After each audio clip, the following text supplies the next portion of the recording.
Hello friends, welcome back, or if you are new here, welcome. My name is Emily and this is my YouTube channel. I make videos about books and about beauty. So today I am bringing you a video I've been working on for a while that I am really excited about, and this is my grown-ups guide to middle grade fiction. So if you don't know me, you might not know, but I am a 4th grade teacher, and beyond even just in my job, I have a passion for middle grade fiction. And if you aren't sure what that means, that's basically the stuff that you know, those good books that you remember from elementary school. Like after you've passed reading Magic Treehouse, you know, and before you get into like Hunger Games and Twilight and all of that stuff, if you're my age, it's like those books in there that you read from late elementary to middle school before you got into the YA books. I wanted to share with you today books that are classed as middle grade books, but I think can still be enjoyed by a wide variety of adults, not just adults like me who will pick up basically any middle grade novel. So I wanted to break this down by genre. It's probably going to be a fairly long video, but I will timestamp everything in the description. So if you are looking for middle grade books in a particular genre, then go ahead and head down to the description and you will see, you know, you can skip ahead to that time. But all of these books are books that I have read and loved. Many of them are books I have read and reread. Some I've only read once or twice, but they are all fantastic books. And before we start, I do want to acknowledge that this list is not nearly as diverse as I would like it to be. I am still reading more and more middle grade books every month and trying to kind of diversify my reading in general. But a lot of these books are favorites from when I was young, and when I was young, unfortunately, there was less of a focus on making sure that people were reading diverse books. Even though I went to extremely diverse schools, the classroom libraries and what I was reading in those schools did not always reflect the student population. So with my students, I am working hard to bring them books that actually reflect their own life experiences and also the life experiences of many children from around the world. And I will definitely update this video in the future when I've read some more books, because I'm reading new books all the time. So without further ado, let's go ahead and get into my grown-ups guide to middle grade. Honey?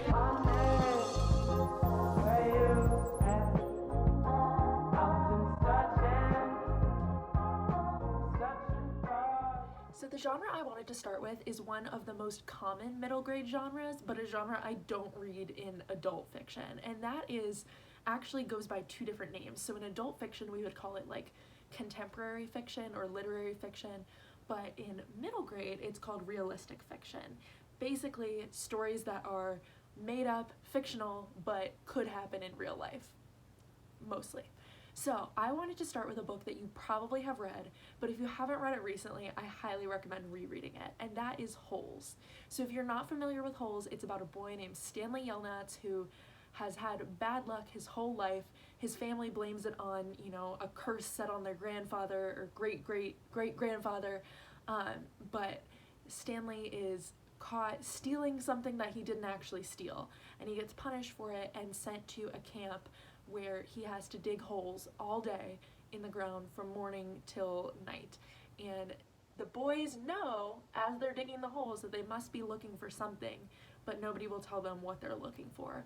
So this is a wonderful story. It's, you know, I think it radicalized a lot of people in my generation of the horrors of the prison system and how, you know, that all is not effective or just in any way. And aside from that, it's just a great story, and I reread it with my high reading group in my class last year, and at first it took them a little bit to get into it because they were, you know, a group of boys who were not strong. They were like, we don't like reading is boring. But then as they got into the book, loved it, and I reread it as an adult, and it surprised me how well it stood up to rereading. It's a great story, super exciting, and gives you a lot to think about. Plus the movie is awesome. But the next book I want to talk about in this category is The Only Road by Alexandra Diaz. So this book is heavy. I will let you know that to start off with. It is about a brother and a sister who are growing up in a small town in Guatemala where gangs and cartels run rampant. And in order to be safe and not be killed, they end up traveling away from their town, the only place they've ever known, and heading towards America. So this story is about their journey, and these kids go through stuff that's difficult to even imagine for anyone. And I think that this book was incredible, and it really touched me, especially as somebody who is working at a majority Hispanic school. A lot of my students and their families come from stories like this. So this in the description of the book says it's based on true events, and that's not hard to believe. It is a really powerful story and is one that I highly recommend reading. If you remember, a couple months back, the book American Dirt came out, and there was a lot of controversy about that as an immigrant story told by a white woman. So I would recommend this one as kind of like an Own Voices middle grade alternative to that book. The next book is Rain, Rain by Anne M. Martin, and I read this one and actually a couple of books in this category in the most amazing class I took in undergrad, and that was children's literature. It was a fascinating class, super fun, and by far the best English class I ever took in terms of like enjoyability. So Rain, Rain is about a girl named Rose, and Rose has autism, and her special interest is homonyms, which is exciting because her own name is a homonym. And she has a dog named Rain, which is, again, another homonym name. And she lives with her dad. It doesn't have a mom in the picture. And her dad spends most of his evenings at the bar, and as you can imagine, doesn't come home with a lot of patience for his daughter who has autism. And then one night a storm hits, and Rose's father lets out her dog Rain, and Rain is lost. So basically this is the story of Rose trying to find her dog Rain. And throughout the story you get to know Rose, and you get to know Rain, and you get to know, kind of the situation. And again, this is a really touching book, and I really I'm gonna say that I recommend all of these books, so I guess I should just start leaving that out. But this is a book to read if you kind of want, not like a sad story, but definitely a story that will tug on your heartstrings and make you think. So the next book is called The Stars Beneath Our Feet by David Barclay Moore, and this is a book that I highly recommend listening to on audio. I did, and it really helped immerse me in the story. This takes place in New York City and in Harlem specifically, and the main character, a boy named Lolly, is going through a really tough time because his older brother, who was also like his closest friend, was killed in a gang-related shooting earlier that year.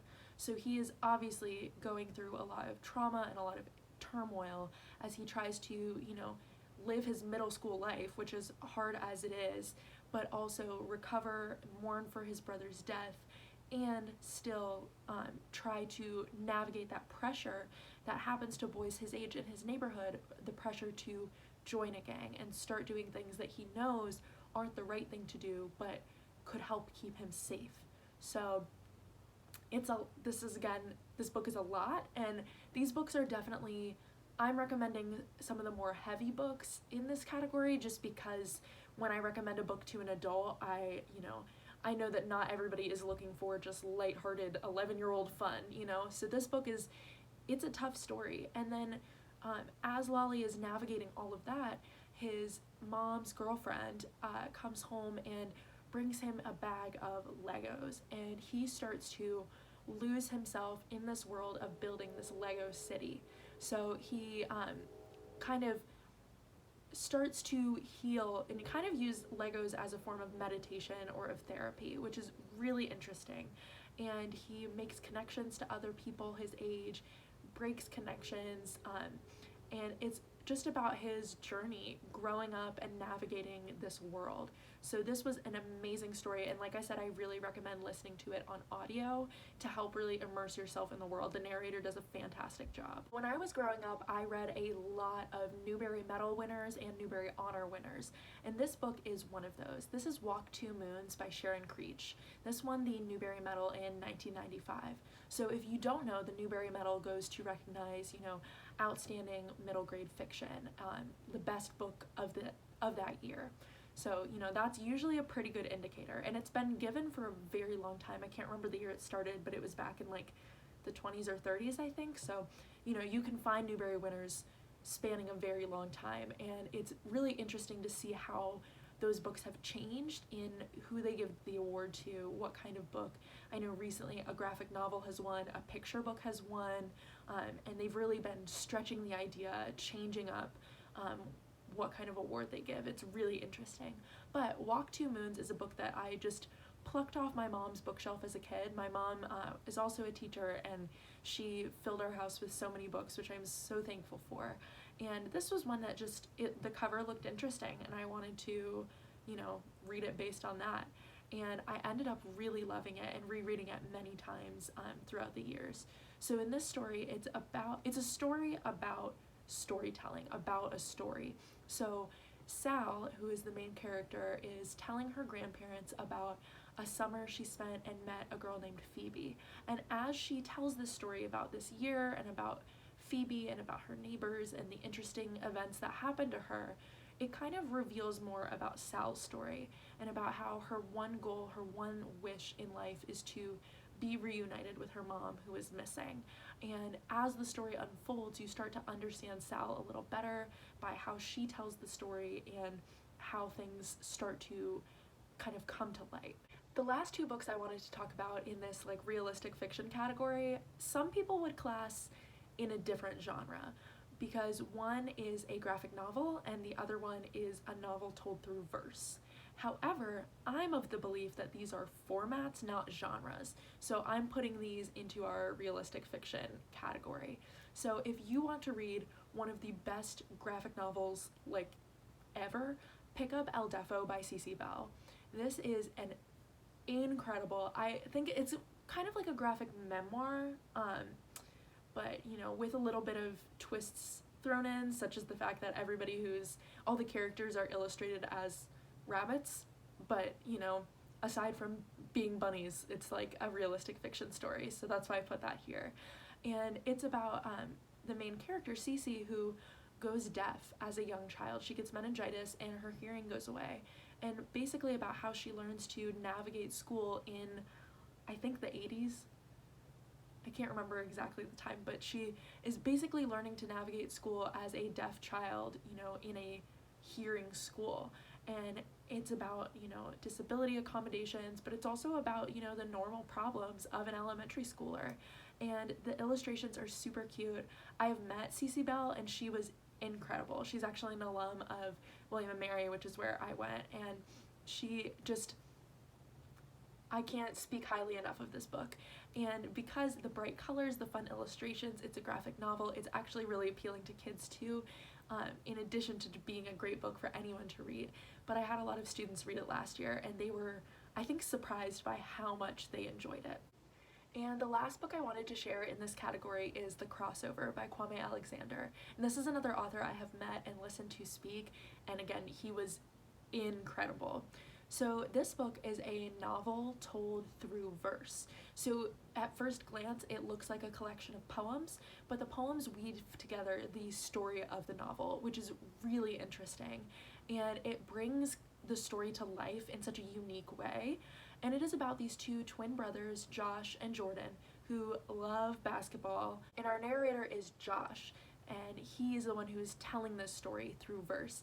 And it is just a wonderful story of brothers, of basketball, a story about family and about rules and when to break them, when not to break them, and what can happen and how things can go really wrong. This book is incredible and I highly recommend it, even if you're just interested in the format, but the story and the twists and turns and the shock that it gives you at one point, that's all I can say without giving things away, but it's an incredible story. So now we are going to talk about science fiction, and believe it or not, some of the most iconic books you might remember from your childhood are middle grade science fiction. So we're going to start with one of those, and that is A Wrinkle in Time. So Madeline L'Engle's books kind of transcend genre a little bit, and they border science fiction and fantasy, but since this one involves outer space travel, I'm going to class it as science fiction. So A Wrinkle in Time centers on the O'Keefe family and the main character Meg, who is a teenage girl who just doesn't feel comfortable in her own skin, and her youngest brother Charles Wallace, who is he's odd. Everyone says he's odd, And because this book is older, I think it was written in the 60s, now we might say that maybe he has somewhere on the autism spectrum, but in this book he was just classed as odd. And he's got some certain abilities that not everyone else has, and connections to other people that, again, not everyone else has those abilities. So their father is helping the United States government with some sort of project that involves his scientific research. He's a scientist. And through, a series of events, Meg and Charles Wallace end up traveling to another planet to help rescue their father. So this is an intense science fiction adventure. There's fantasy, there's a little bit of elements of religion. If you have not read A Wrinkle in Time, you are missing out. And then once you have read A Wrinkle in Time, check out the other books in the series. You may have read this as a child and then not ever learned that there were more books to the series, but one of my favorite books of all time, A Swiftly Tilting Planet, is one of the sequels, and it is incredible. Next is a book that has been compared to A Wrinkle in Time quite a bit, and that is When You Reach Me by Rebecca Stead. I'm sorry, I'm not sure how to pronounce her last name. But this is a book about a girl named Miranda who is living in a city, and she's just living her ordinary life until she starts to receive these mysterious messages from somebody who seems like they know the future. They know what's going to happen. So this is basically her story of, trying to live her normal, I think she's in 6th grade, her 6th grade life, while also trying to decipher these messages and thwart what seems like somebody's evil plot. So this is an incredible story. There's some time travel involved. I'm not going to elaborate because I don't want to spoil anything, but it's a great story. And if you are like me and you've always loved the quirky 6th grade girl has to save the universe kind of trope, you'll love this book. The next one I wanted to share is a book that I have heard surprisingly little about from people, even though it was a Newbery Honor book in 2003, and that is The House of the Scorpion by Nancy Farmer. And this book, I didn't discover it until I was in high school, which is interesting because, like I mentioned previously, I had read a lot of Newbery Award or Newbery Honor winners, and this book blew my mind. This book is about a boy named Matt, and Matt is not like other boys that he knows because he doesn't have a birthday, because he wasn't born. He was harvested. He was a clone grown from the DNA of the leader of their country, which is, it's set in kind of like a near future, and it's a country that is a strip of poppy fields called opium between the United States and what used to be Mexico. And the leader has basically cracked the code to immortality by creating clones of himself.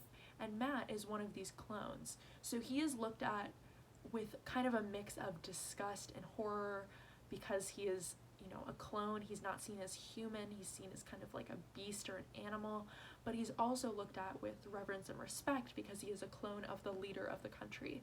So this book is just, the concept itself blew my mind, and the story is told really, really well. So here's another favorite from my childhood, another one that absolutely blew my mind when I first read it, and I can't tell you why it blew my mind because that would spoil it for you, and if you haven't read it, I don't want to spoil it, and that is The City of Ember by Jeannie Duprat.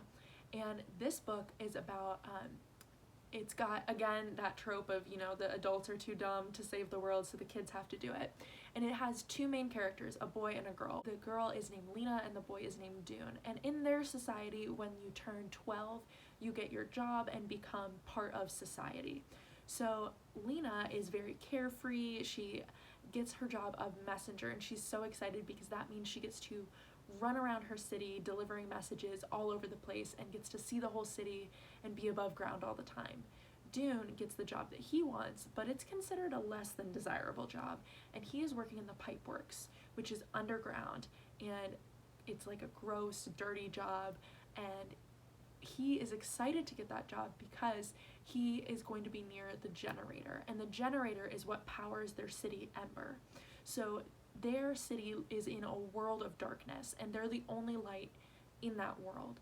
And up until this point, they have, lived there for hundreds of years with no problems. The people who built the city, the builders, who are seen as kind of like mystical, godlike figures from the past, they took care of everything. They put all of the food that the community would need in storerooms underground. They set up this generator to always provide electricity. Everything has been taken care of for so long. But things are starting to kind of break down. Certain foods are running out. The lights are going out, and like I said, they're the only light in a dark world. So when the lights go out, it's just pitch black and no one can see anything. And so, while Lena is trying to, like most 12-year-olds, just live her life from moment to moment, Dune kind of has the bigger picture in mind, and he wants to save the city because he's worried the lights might go out for good. So that's all I'm gonna say, but this book is fantastic. I really connected with both characters as a kid. They're really well-written characters, and the plot is just super exciting. And the last book is one that you've also probably read, but I'm gonna recommend it to you anyway, and that is The Giver. So a lot of people don't think of this as a middle grade novel, but it is. It won the Newbery in 1994, and I know earlier I mentioned the children's literature class that I took in college, and that was taught by a retired librarian who actually sat on the Newbery committee that gave The Giver the award, which was like, super cool to me personally. I don't know if that's cool to anybody else, but it was really cool to me. So if you have not read The Giver, I don't know what rock you've been living under, but it's definitely worth a reread or a first-time read.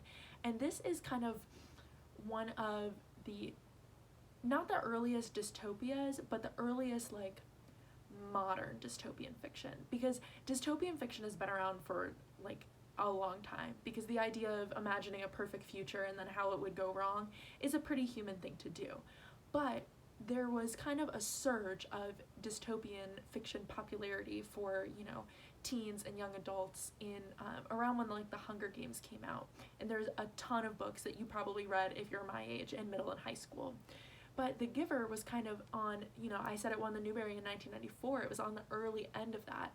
So if you don't know the plot of The Giver, it's about, again, a society where everybody gets their job when they turn like 13, and, most people get a job like, working in a store or being like a healer or something like that, but Jonas gets the job of receiver, and that means that he is the one person in the whole society who gets memories from the past. He's given them by The Giver.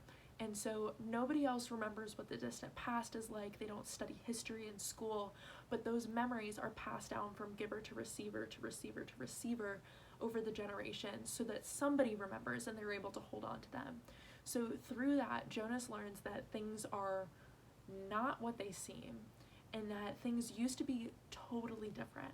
So this is an amazingly imaginative book, and if you somehow haven't read it, you need to pick it up right away. Now let's talk about fantasy. So the first book I wanted to recommend to you is The Phantom Tollbooth by Norton Juster. So this book you might have read as a kid and then maybe not quite got everything, because it's very witty and there's a lot of puns. So it's definitely a fun book to reread as an adult, and this one is a total classic. I can't remember what year it was published, but it was like a long time ago. So it's about a boy named Milo who everything in his life is just boring. He just wants something fun to do. So this mysterious toll booth appears in his bedroom, and he's like, yeah, sure, I'll go through it. What else is there to do? And when he gets through, it's a totally different world. There are people with more than one head. There is a dog with a ticking stopwatch in him, a watchdog. He goes to the Island of Conclusions. You have to jump to get there.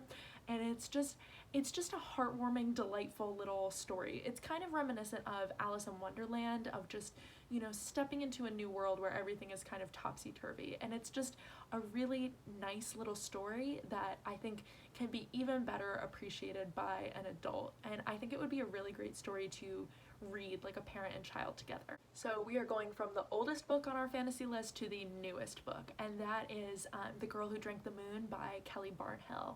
So this book won the Newbery in 2017, and it blew me away. This is another one that I would recommend on audio. I think it would be great, in a print book as well, but I have listened to the audiobook and it was so well done. Usually I get most immersed in like a full cast audio, but this one, the narrator did such a good job that I felt like I was inside the story and it was only the one narrator. So in this story, there is a community of people who live in like a walled kind of kingdom. It's called the Protectorate, and every year they choose a baby that they leave out in the woods as an offering to the witch who lives out there to protect themselves. So it's told through the point of view of some people who live in the Protectorate, but it's also told through the point of view of the witch. And in her perspective, these horrible people who live inside this community leave a baby out to die on the same day every year. So when the people go out and check, the baby is always gone and they assume the witch has eaten it. But she goes and rescues the baby and brings it to a needy family in another town. But one of these times, she picks up the baby and the baby is crying and hungry, and so without really thinking, she reaches up and grabs some moonlight and feeds it to the baby. Remember, she's a witch. But this imbues the baby with some magic, which she's not supposed to do. So she ends up raising this baby, hiding her magic from her, and that's where, the story really begins. So the main part of the story is about this little girl, grown up, now she's almost 13, her name is Luna, and she doesn't know about her magic, but as she's approaching her 13th birthday, her magic is starting to kind of emerge in ways that is confusing to a girl who's never really been familiar with magic. And then in the meantime, there's a man who lives in the Protectorate who is determined to free his city so that no more babies have to be sacrificed, and he's determined to go kill the witch. So you can imagine the kind of conflict that ensues from that. So this next fantasy book is another one that blew my mind as a kid when I read it, and this is Inkheart by Cornelia Funke. And in this book, it's about a girl named Maggie and her father. And her father loves to read, she loves to read, and he reads aloud to her one night. And while he is reading aloud, he's so good at it that a character from the book he's reading jumps out of the page and is in their world. So this sets Maggie on this wild adventure that is like nothing she's ever known in real life. It's only things that she's read about in books. And this story, it's a thick book, and as a kid I felt like really accomplished for reading such a thick book, but it doesn't feel thick when you're reading it because the plot is so immersive and so exciting and adventurous. And it's set, Cornelia Funke is from Germany, but she's lived all over Europe, so it's set in like a European countryside, which, as an American child reading the book blew my mind even more because Maggie was having this intense adventure while being in a place that seemed magical in the first place to me. So it's a really great story that I would recommend reading even as an adult. So the next one is called The Secret of Platform 13 by Eva Ibbotson, I think is how you say her name. And this book is one that I just randomly plucked off the shelf in my elementary school library, and I am so glad that I did because this is a story I returned to frequently as a child and is a great story for anybody to read.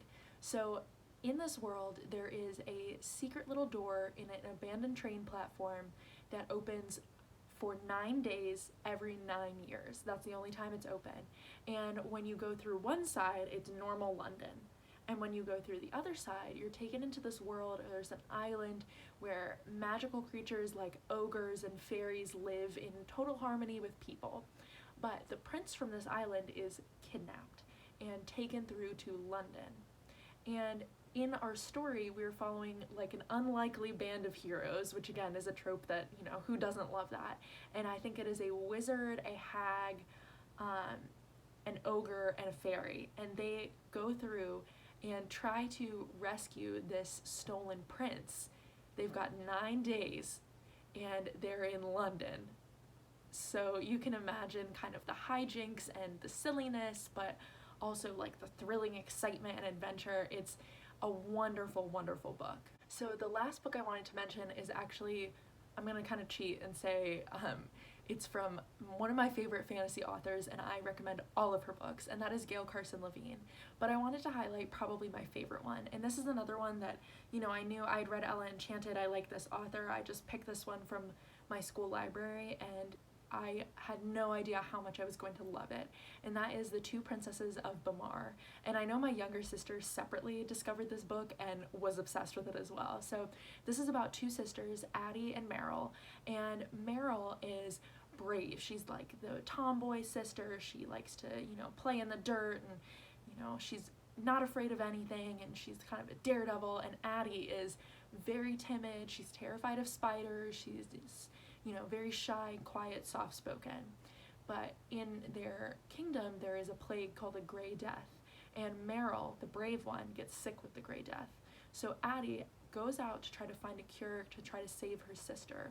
So she has to overcome all of her fears of basically everything and be brave, and she fights off specters and dragons and kind of finds herself in the process. And it's a wonderful fantasy adventure story about, princesses, so what's not to love there? Okay, so our next genre is historical fiction, and while you might think historical fiction is pretty difficult to write for a middle grade audience and still convey the nuances of different historical time periods, especially times with violence or, really horrible atrocities, I think middle grade historical fiction is actually one of the strongest genres out there, and it piqued my interest as a child in a lot of actual history, because so many of these middle grade historical fiction stories are told through the perspective of a fictional child living through that real historical period. And as a kid, being able to relate to that main character helps kind of better understand and explain the actual historical period.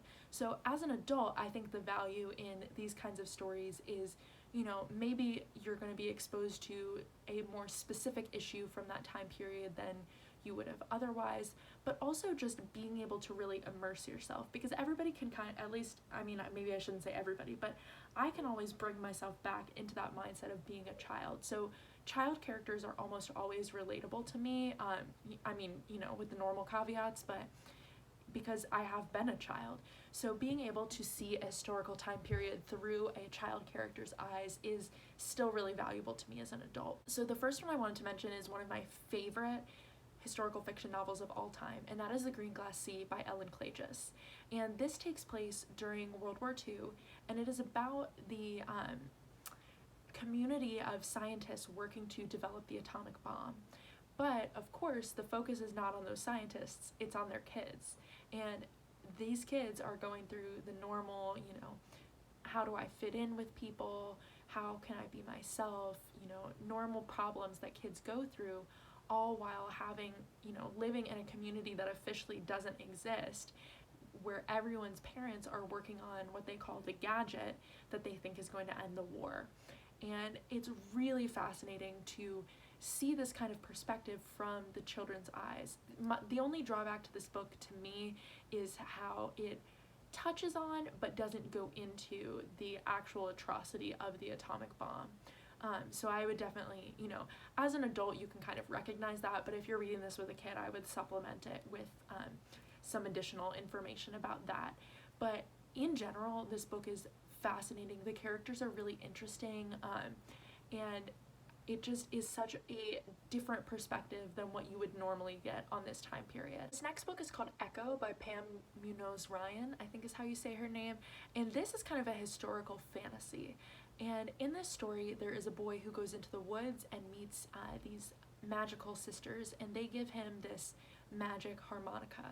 And this harmonica is what ties three different historical fiction kind of stories together. So the three children that we follow, the first is Friedrich, who lives in 1930s Germany, and he works in a harmonica factory, and he's kind of trying to take care of his family as the world is kind of falling apart around him. And there is also, the next story is Mike Flannery, who lives in Great Depression, Philadelphia with his younger brother, and they're trying to get out of an orphanage and find their way into a loving home. And the last one is Ivy Maria Lopez, who lives in a 1940s California setting, and her family has been hired to care for a farm that was owned by Japanese Americans who were sent off to internment camps, and her family is Hispanic. So there's some interesting, race relations in there. There's kind of the timeline from 1930s through 1940s, but in three very different locations, three very different children. It is fascinating how this author weaves these stories together through that motif of like this magic harmonica. And again, I recommend the audiobook of this because that music is they've actually like composed melodies for some of these parts, and it's really immersive and a wonderful story. The next book is One Crazy Summer by Rita Williams Garcia, and this book I read in that children's literature class. You'll see me, I think I've recommended most of the books that were on that course list, and this book really blew my mind and opened up a whole new way of thinking for me. So if you're like me, you probably didn't learn anything about the Black Panther Party in school, and you definitely didn't learn anything good. So this book is set during 1968 in Oakland, California, and it is about three girls who grew up in New York with their father, and their mother had left them when they were little. But they go to spend the summer with their mother in 1968 Oakland, California. And they, while they're there with their mother, they kind of have to fend for themselves because she's not really all that interested in fulfilling that traditional mother role. She doesn't want to stay home and cook for them. They kind of have to go find their own food, order it at the Chinese restaurant down the way, and in the mornings they go to the before school care program with the Black Panthers. But their mother is like an artist and a poet, and she is a member of the Black Panther Party, and it's just fascinating to see how these little girls are trying to live their life and spend their summer while also navigating this intense historical moment. And I honestly learned so much about the Black Panthers from this book, and I would highly recommend it if you feel like you've been miseducated or undereducated on them. Obviously, you know, there's more that you should read beyond just a historical fiction novel for children, but I think it's a wonderful starting point to really kind of flip on its head what you may have heard in your history classes. So this next book you should only read if you are prepared to cry. I'll give you that warning. And this is Planet Earth is Blue by Nicole. I'll put her name here. I don't want to attempt and fail. But this is about a 12-year-old girl named Nova who is autistic and she is nonverbal. And so, you know, already you know that people have probably dismissed her whole life. But she has a close bond with her older sister, Bridget, and part of their bond is over astronomy and space travel. And they have been looking forward to the Challenger launch. You see why you're gonna cry. But they've been looking forward to the Challenger launch for a long time. But Bridget is away while Nova is with a new foster family. And Nova wants nothing more than for Bridget to be there with her, for them to watch the Challenger launch together. But she isn't able to communicate her needs and her wants, and she's been dismissed her whole life. But finally, with this new foster family, she's having, you know, they're trying to understand her, they're working with her. She's in a new program at school that's actually doing their best to meet her needs and understand her a little bit more, and realizing that she's not stupid, she just has different ways of communicating. And all the while, you know that this thing Nova is so excited for is going to end in disaster. And the sad, crying emotionalness doesn't end there. This is a heavy book, it's a tough book, but it was really, really good. So the next one, I know some people might argue with me about it being historical fiction because it is set in the 1990s, but I think at this point the 90s are, you know, over enough that it's like a solid decade of time, and this is a book that's dealing with specific issues rooted in that period of time. So this is Front Desk by Kelly Yang, and it is about a family who have immigrated from China to California and their experiences as Chinese immigrants, specifically in the 1990s. So they manage and work in a motel and they clean the rooms, and the main character, the young girl Mia, kind of manages the whole front desk by herself. So first of all, that's a lot for a 10-year-old. She's also going to a school where she is hiding the fact that she lives and works in a motel instead of a big house like a lot of the other kids who go to her school. And to top that all off, her parents are helping other Chinese immigrants by kind of hiding them away. And if the owner of the hotel found out about that, they would be in huge trouble. So that's a lot for a young girl to carry. Plus, she really wants to be a writer, but her parents, you know, because of their own experiences, don't think that's an achievable dream, and they want her to focus more on something that they think is feasible for her. So this is an incredible story about a hardworking family who is struggling through a lot, who, eventually comes to be able to achieve some of those dreams through the hard work of their persistent daughter. So again, if you like quirky 11-year-old girl saves the day, you'll love this. And it's also loosely based on the author's own experience, which I thought was really cool. There's a whole section in the back of the book where she kind of talks about what was true and what was not, and reflects on her own experience and how it inspired the book. So the last one I wanted to share is another graphic novel, and I read this one recently and was blown away, and I shared it with my dad and he really liked it as well. So already been approved by 2 grown-ups. So this is When Stars Are Scattered by Victoria Jamieson and Omar Mohammed. So again, this one is kind of based on the author's own life, so debatable whether it's historical fiction, but we'll go with it. And this is about Omar and his brother Hassan, who are Somali refugees who are living in a refugee camp in Kenya. And it's about their experience in the refugee camp, being separated from their mother since they were very young, and growing up and trying to fend for themselves, and their journey to try to start a better life outside of the refugee camp by trying to get a pass to America. So the illustrations are beautiful, the story is really interesting, and about how I learned a lot about how refugee camps function and the priorities that even young kids have to be able to make about how they're allowed to live their lives, and choosing between school and caring for their family at the age of like 12 is a huge deal. But it was a really eye-opening, wonderful book, and this is another one that has a great section in the back about the truth that inspired the story. Next, I wanted to talk about my favorite genre of books in general, which is mystery and thriller. And this one is a little different in middle grade, because part of what makes a mystery or a thriller exciting and interesting is the unpredictability of it. So if you're able to pick up on those clues super easily, and from the beginning like who done it, or who the bad guy is, or what the twist is going to be, then it's not as exciting. So for that reason, I have fewer mystery thriller recommendations in middle grade than you might expect, just because the nature of the way these books are written, for it to be understandable to the average child, it's going to be a little more predictable for a grown-up who's read a lot of books. So I still have recommendations though, never fear. We're gonna start with The Weston Game by Ellen Raskin. And in my opinion, this is one of the best mystery novels ever written, regardless of audience. So this book is fantastic, and the mystery and the intricacy of the plot and the characters still blow my mind. So this one is a little confusing because there are a lot of characters, so I think it would be perfect for an adult to read, especially an adult to read with a child or on your own. So this is about a group of individuals who all move into an apartment building. They don't know each other, they have no connections, until on the mansion on the hill across the way, an old man is found dead. And in his will, he has requested and said all of those people living in that apartment building are his heirs, even though most of them don't know him, none of them know each other, and none of them are related to him.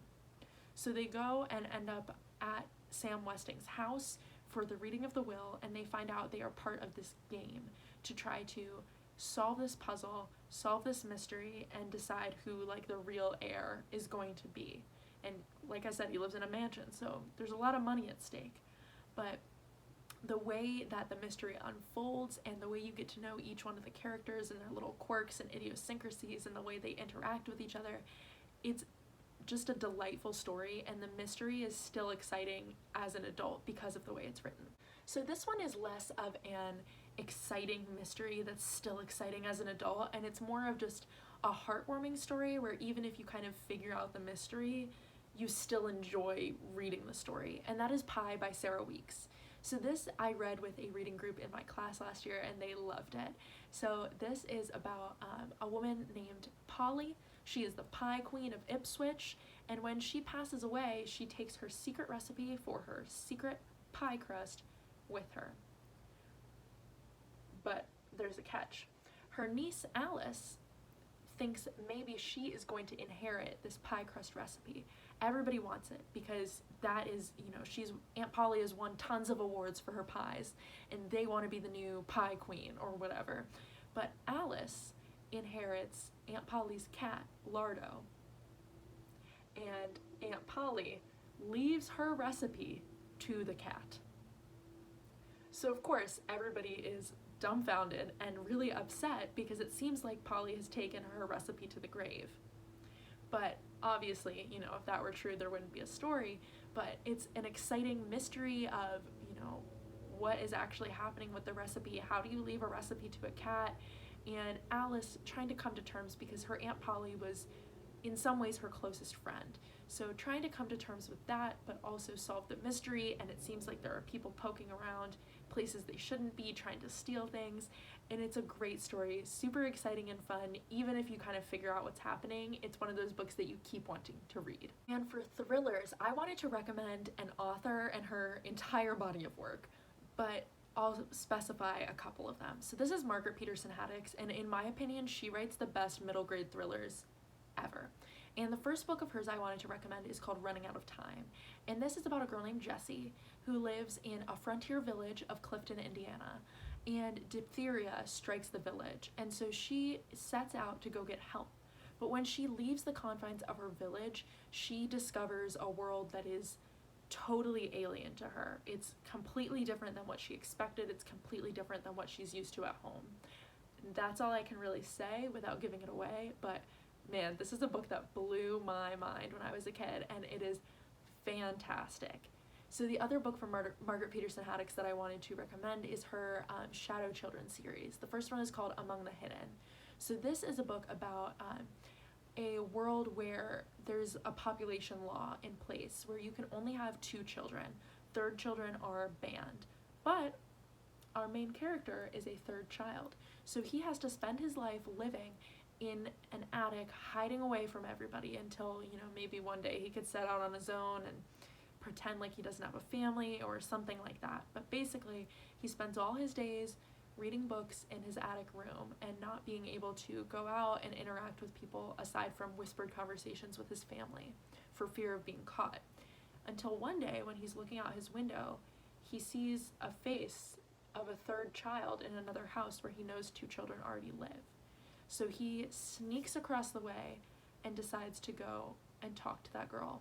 So it's a super exciting story, and the whole series, I know both my sisters have said too that they flew through them. It's really exciting. The books are really, really thin, so they're super fast reads, really fast paced. I read the first one aloud to my class last year, and they were entranced. It was like the only time in the day where I had all 28 sets of eyes on me for the whole time. So really amazing author in general, but those are the specific works I would recommend the most to adults. This category is full of kind of miscellaneous adventure stories. So they might dabble in other genres a little bit, but these are mostly about kids on some kind of adventure. So there are a ton of these types of books in middle grade, and I honestly think they are some of the most exciting, most amazing books to read even as an adult. So the first one I wanted to recommend is The Thief Lord by Cornelia Funke. And this book takes place in the city of Venice, and these 2 boys, Prosper and Beau, have run away from their mean aunt who they're supposed to be living with, and they decide to strike out on their own in Venice. And they meet a band of homeless children and live together in this abandoned movie theater, and their leader, Scipio, calls himself the Thief Lord and brings them treasure to sell for money. So everything is, you know, who doesn't want to read about kids living in an abandoned movie theater in Venice, right? But then of course, things are not always as they seem with everyone. They make a deal with a count that involves a magical merry-go-round. It's a great time. Highly, highly recommend. So the next one is a book that I haven't read since I was probably in 5th grade, but it's on my list of books to reread pretty soon. And that is Mrs. Frisby and the Rats of Nim. So Mrs. Frisby is a widowed old mouse living in a field, and she needs to move her family to a warmer place to live because winter is coming. But her youngest son has pneumonia and is really sick and can't be moved, and she needs to try to take care of him and help him be better. So she sets out on her adventure and runs into the Rats of Nim. And these are a special breed of highly intelligent rats who help her solve her problem. So I don't remember a ton of details about this book, which is why I'm excited to reread it, but I do remember being super excited and very interested the whole time I was reading it when I was younger. And this is definitely an adventurous story. So the next one is one, again, that you might have read, and that is From the Mixed Up Files of Mrs. Basil E. Frankweiler by E.L. Konigsberg.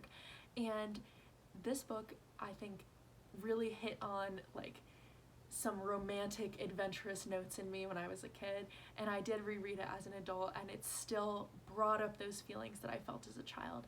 It's about this brother and sister pair who they're kind of bored with their life and they want to run away, and they don't know exactly where they're gonna run, but they just know they want to get away, try something new, and they end up running away to the Metropolitan Museum of Art in New York City, and spending the night hiding from the security guards, living in the museum for a while.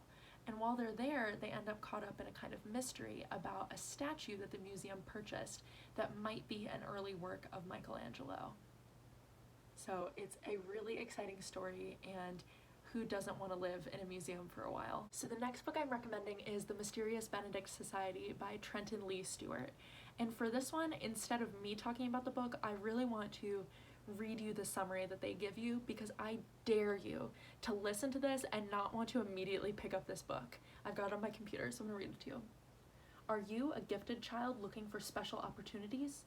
When this peculiar ad appears in the newspaper, dozens of children enroll to take a series of mysterious, mind-bending tests, and you, dear listener, can test your wits right alongside them. But in the end, just 4 very special children will succeed. Their challenge? To go on a secret mission that only the most intelligent and resourceful children could complete.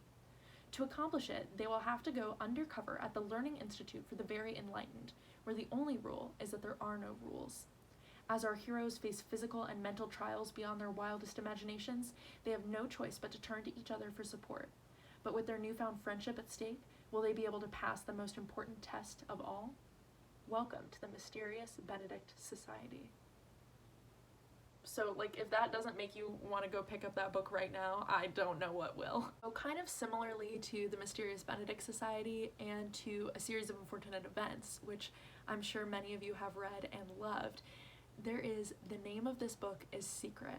And this book, like A Series of Unfortunate Events, the author kind of talks to the reader about how you shouldn't read the book and it's a secret and all of that kind of stuff, which, you know, really pulls you in and entices you, because you're like, well, how dare you tell me not to read this book? I want to know. I'm here to read. Tell me about it, right? So in this book, there are, again, kids who have to go on kind of like an undercover secret mission. But in here, there is a society of evil grown-ups from around the world. And I can't really say much more than that, because it is fun to dive into this book fairly blind. But this one, again, I was so excited by it as a child, and I know it would be exciting as an adult to read too. So this last book kind of borders on YA from middle grade, but I wanted to include it anyway, and that is Troubling a Star by Madeleine L'Engle. So I know I recommended A Wrinkle in Time earlier, but this one is much different. So Madeleine L'Engle has a huge body of work, and her Wrinkle in Time series deals with, you know, kind of science fiction fantasy elements. But then she also has her Austen Family series, and that is more realistic fiction, contemporary, that kind of stuff about, you know, normal people going about their normal lives and their normal problems. But Troubling a Star is my favorite one from that series, and I know it can stand alone because it's the first book I read from that series. And it is about a girl named Vicky who gets a trip to go on an Antarctic cruise. So it's partly a research cruise, but there are some people traveling along for pleasure as well. And it's a super exciting trip for her.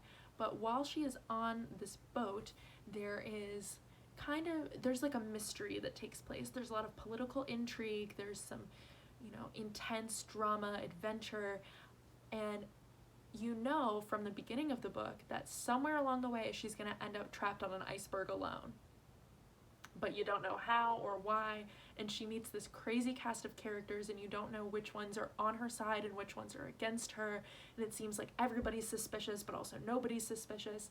It's a super intense, amazing adventure story, and I highly recommend it. I think if you have read Ruth Ware's The Woman in Cabin 10, you would really like this book as well.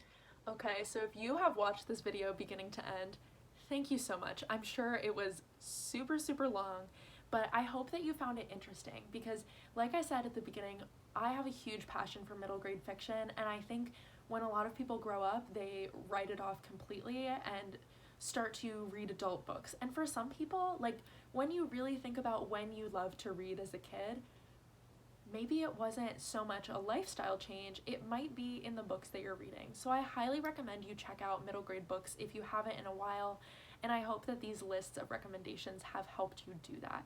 So please leave a comment down in the comments below and let me know your favorite middle grade book, because I would love to add some more to my list. Thank you guys so much for watching. Don't forget to subscribe before you go, and have a wonderful rest of your day.